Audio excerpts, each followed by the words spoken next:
430 करोड़ की लागत के 131 विधानसभा में शिलान्यास कार्य और 387 करोड़ रुपए की लागत के 22 लोकार्पण कार्यों का लोकार्पण। और अब माननीय से अनुरोध अपना उद्बोधन, अपना संबोधन हमें प्रदान करें माननीय मुख्यमंत्री राजस्थान सरकार श्री अशोक गहलोत। हमारे मंत्री पीडब्ल्यूडी के भैरला जाटव साहब, चीफ सेक्रेटरी उत्तर शर्मा जी, एशियन फाइनेंस अखिल अरोड़ा जी, कुलदीप रांका जी, वैभव गलेरिया जी, सुश्री आरती डोगरा, संजीव माथुर और सुधीर माथुर जी, सभी जिले से जुड़े हुए हमारे मंत्रीगण, विधायकगण, जनप्रतिनिधिगण, अधिकारीगण, भाई और बहनों। अभी मेरे पूर्व में भजनलाल जी ने, उत्तर शर्मा जी ने सड़कों के बारे में और उसकी प्रगति के बारे में आपको विस्तार से बताया। मुझे खुशी है कि राजस्थान सड़कों के क्षेत्र में तेज गति से बढ़ने वाला राज्य के रूप में पहचान बनाई है। और आज इस प्रकार से एक साथ में 4,330 करोड़ 131 करोड़ का तो शिलान्यास हुआ कार्यों का और 387 करोड़ के लागत के 22 कार्यों का लोकार्पण संभव हुआ है। लगातार जो बीसी के माध्यम से सड़कों का शिलान्यास भी लोकार्पण हो रहा है। अभी मुझे बताया कि एक काम और बाकी, एक बार और बाकी है। इसका मतलब कि लगातार जो है ये सेक्टर ऐसा सेक्टर है जहाँ पर विभाग ने बहुत अच्छा काम किया और तेज गति से बढ़ता हुआ काम दिख भी रहा है। जो लोग कहते हैं खाली बजट की घोषणा नहीं हुई बल्कि धरातल भी घोषणा आ गई है।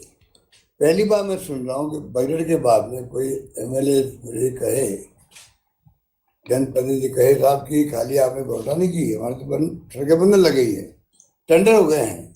ये पहली बार माहौल बना है। तो इसलिए भजनलाल जी ने ठीक कहा कि सड़कों के मामले में राजस्थान पहला स्थिति नहीं रही है। हम काफ़ी तेज गति आगे बढ़ रहे हैं और राज्यों के मुकाबले में हमारी पहचान बनी है। ये बात मैं खुद अनुभव करता हूँ। कोई वक्त था जब हम लोग बदनाम थे गुजरात को लेकर के। आज राजस्थान किसी भी राज्य से पीछे नहीं है। और तो और सड़कों के निर्माण के साथ साथ में जिस प्रकार से क्वालिटी का ध्यान रखा गया है उसको मैं कह सकता हूँ कि जो हम अपेक्षा करते थे उसके अनुरूप काम हो रहा है क्वालिटी को लेकर, और होना आवश्यक भी है। एक्सीडेंट नहीं हो ये सुनिश्चित करने का काम भी महकमा विभाग ने बड़े रूप में किया है और कई स्पॉट को ठीक किया गया है जिसके कारण संभावना बढ़ जाती है एक्सीडेंट होने की। उस पर और अधिक आवश्यकता है जोर देने की, मेरा मानना है। कुछ नवाचार हमने किए थे, जैसे मैंने हर बार जिला कलेक्टर के माध्यम से सर्वे करवाया जिलों के अंदर कौन सी सड़कें ज़्यादा खराब है जिले की। तो जिस सुबह सर्वे के आधार पर सड़कों का पहले 3 सड़कें ली गई हर जिले की, उसके बाद में हम लोगों ने 5 सड़कें ली गई थी अभी 23-24 बजट के अंदर। इस प्रकार मुझे कहते हुए खुशी है कि 363 कार्य कुल हुए जो सर्वे के आधार पर सड़कों की लंबाई जो है लगभग आप समझ लीजिए 9,650 किलोमीटर की और करीब 10,000 करोड़ की लागत के साथ में सड़कें शानदार वो बन रही है जो पहले प्रायोरिटी में नहीं आती थी। तो प्रायोरिटी भी हमने तय की है। ये नवाचार समझ लीजिए, जिला परिषद के माध्यम से सर्वे करवा करके हम लोगों ने चिन्हित किया और मैंने बजट में घोषणा करी है। तो करीब लगभग 10,000 किलोमीटर और 10,000 करोड़ की लागत की सड़कें बनना, ये भी मैं समझता हूँ अद्भुत काम हुआ है। 100 से लगभग है 97 आरयूबी और आरओबी बन रहे हैं, जिसे आप सोच सकते हो कि कितना बड़ा आराम वहाँ की जनता को मिलेगा। हम सोच सकते हैं, एहसास कर सकते हैं। इस प्रकार से मेरा मानना है कि 2050 की आबादी वाले गांव जो डेजर्ट में है या आदिवासी क्षेत्र में है, उनकी पार्टी तय की गई है। और जब मैं कहता हूँ 2030 हमारा मिशन होगा, विजन होगा, तो विजन को कामयाब करना है, बगैर सड़कों के विकास के संभव नहीं हो सकता है। हमें सोचना चाहिए कि आने वाले वक्त के अंदर जितना जल्दी हो सके 2030 के पहले पहले 100 की आबादी गांव में जुड़ सके सड़कों से। ये हमारी सोच और हमारी प्लानिंग होनी चाहिए, क्योंकि सड़कों से ही विकास संभव है। गांव हो, चाहे कस्बे हो, चाहे ब्लॉक जिला हो या प्रदेश हो, उसी से इन्वेस्टमेंट भी आता है। उसी से अभी मंत्री जी उदाहरण दे रहे थे बच्चों का। हर चीज के अंदर मेरा मानना है कि अगर सड़कें फर्स्ट क्लास है तो सतत विकास की संभावना बढ़ जाती है। और मेरा मानना है कि राजस्थान में वो संभावनाएं बढ़ गई है, हर क्षेत्र में विकास हो रहा है। इसलिए हम गुड गवर्नेंस देने में कामयाब हो रहे हैं। और मुझे पूरा विश्वास है कि मिसिंग लिंक हो, या नॉन पैचेबल रोड्स हो, डिस्ट्रिक्ट मेजर रोड हो, स्टेट हाईवेज हो, जिनके लिए हमने कहा है कि इनके मिसिंग लिंक को जोड़ने की बात है। नॉन पैचेबल रोड से तो उनको रिपेयर, मेजर रिपेयर करने की बात है। सड़कों का सुदृढ़ीकरण हो, चौड़ाईकरण हो, तमाम काम एक साथ में हाथ में लिए गए हैं। मैं समझता हूँ उसका बहुत बड़ा इम्पैक्ट महसूस हो रहा है। और तो centre of excellence for roads and building construction, ये ऐसा प्लान किया गया जिसके माध्यम से वहाँ रिसर्च हो सकती है सड़कों के बारे में, क्वालिटी कंट्रोल के बारे में रिसर्च हो सकती है। उसका काम भी राजस्थान में, जयपुर में काम शुरू हो गया या होने वाला होगा। मेरा मानना है कि ये मैंने घोषणा की थी बजट के अंदर। इस सड़कों की क्वालिटी बढ़ेगी, इंप्रूवमेंट भी होगा। टोल नाके बहुत तकलीफ होती है। दुनिया के मुल्कों में आज नया हम देखते हैं सिस्टम, जिसमें कि लाइनें लग जाती है राजस्थान के अंदर, देश के अंदर। फास्ट टैग का सिस्टम जो प्रारंभ किया गया स्टेट हाईवे टोल पर, वो भी बहुत सक्सेसफुल है। और मैं समझता हूँ उसके माध्यम से समय की बचत होगी, लोगों को इरिटेशन नहीं होगा। इस प्रकार से एक के बाद एक काम जो हाथ में लिए गए हैं। मेरा मानना है कि लगभग 2.5 लाख का मैंने सुना आंकड़ा किलोमीटर का था अभी तक का जो रोड बनी है राजस्थान में। और इन 5 साल में 1,40,000 किलोमीटर सड़कें का या तो सुदृढ़ीकरण हो रहा है या रिपेयर हो रहे हैं, नहीं बन रही है। इस प्रकार से मैं समझता हूँ कि सड़कों को प्रायोरिटी देख करके हम लोगों ने जो कदम बढ़ाए हैं, उस पर मैं समझता हूँ कि लगातार काम होते जाएंगे। और आने वाले वक्त के अंदर राजस्थान एक मॉडल स्टेट के रूप में, सड़कों के रूप में भी आएगा। नेशनल हाईवेज भी आई है काफ़ी बड़ी संख्या में। स्टेट हाईवेज को हमने मांग की थी केंद्र सरकार से कन्वर्ट करने के लिए नेशनल हाईवेज को। करीब 50 रोड थी स्टेट हाईवेज की। अनफॉर्चुनेटली कल ही मुझे पत्र मिला है गडकरी जी का, जिसमें उन्होंने कहा आप अपने खुद के रिसोर्सेज को काम कीजिएगा। अच्छा होता, भारत सरकार के पास अगर साधन की कमी नहीं है। इन प्रिंसिपलों ने अग्री किया था पहले,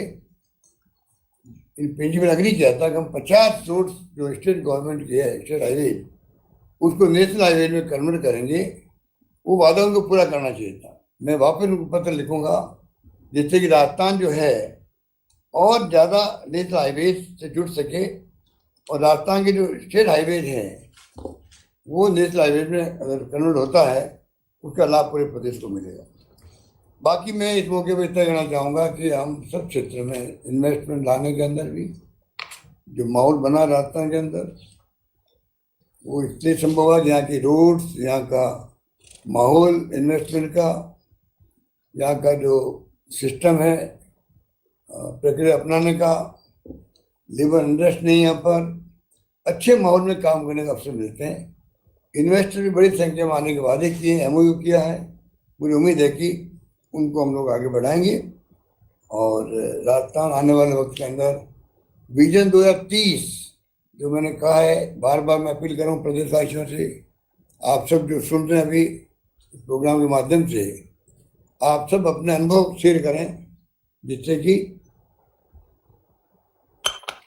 सब लोगों के सहयोग से विजन हमारा बनेगा 2030 का कि किस प्रकार उत्सवदातान देश के अंदर प्रथम राज्य की श्रेणी में पहुंच सके हम लोग, किस प्रकार से हम किन की क्षेत्रों में क्या काम कर रहे हैं, क्या टारगेट बनाए हैं, उसके जल्दी हम लॉन्च करने वाले हैं 2030 मिशन को या विजन को।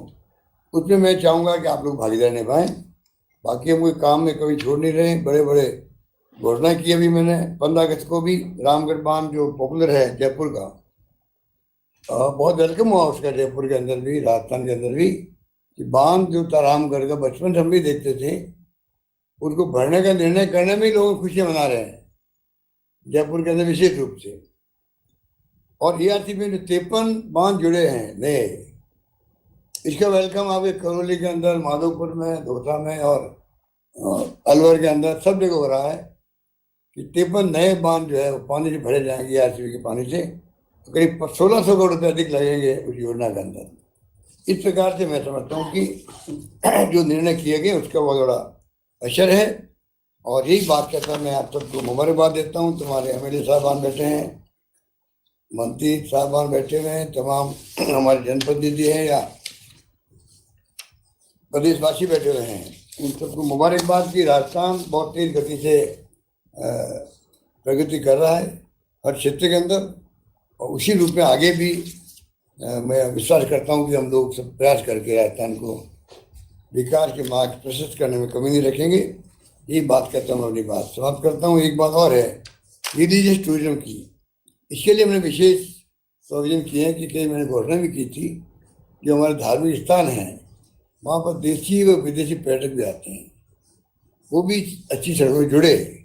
इस दिशा में भी मैं समझता हूँ काम चल रहा है, उसको भी हमें प्रायोरिटी देने की आवश्यकता है। धन्यवाद। धन्यवाद माननीय मुख्यमंत्री महोदय, प्रदेश को आपकी सौगातों के लिए। और अब अनुरोध प्रमुख शासन सचिव सार्वजनिक निर्माण विभाग श्री वैभव गालरिया जी से अपना धन्यवाद ज्ञापन। परम सम्मानीय मुख्यमंत्री महोदय, माननीय मंत्री महोदय, मैं आज के समारोह में समय प्रदान करने के लिए माननीय मुख्यमंत्री महोदय का हृदय से धन्यवाद देता हूं। और सार्वजनिक निर्माण विभाग को बजट के माध्यम से आम जन को इतनी सौगातें देने के लिए और विभाग को इसकी जिम्मेदारी देने के लिए भी मैं माननीय मुख्यमंत्री महोदय का बहुत बहुत धन्यवाद ज्ञापित करता हूं। माननीय मंत्री महोदय जो सतत हमें मार्ग निर्देशित करते रहते हैं और जिनके निर्देशन में विभाग अच्छा कार्य करने का प्रयास कर रहा है, मैं मंत्री महोदय को भी हृदय से धन्यवाद देता हूँ। समारोह से जुड़े अन्य सभी माननीय मंत्रीगण, विधायकगण एवं जनप्रतिनिधिगण एवं साथ अधिकारीगण सभी को भी इस समारोह में आने के लिए, समय प्रदान करने के लिए विभाग की तरफ से, व्यक्तिगत रूप से मेरी तरफ से बहुत बहुत धन्यवाद। माननीय मुख्य सचिव महोदया, ACS फाइनेंस, PSCM सर और विभागीय जो अधिकारी हैं उन सभी का भी हृदय से बहुत बहुत धन्यवाद। Thank you. आप सभी दर्शकों का एक बार पुनः बहुत बहुत धन्यवाद। जय भारत, जय हिंद।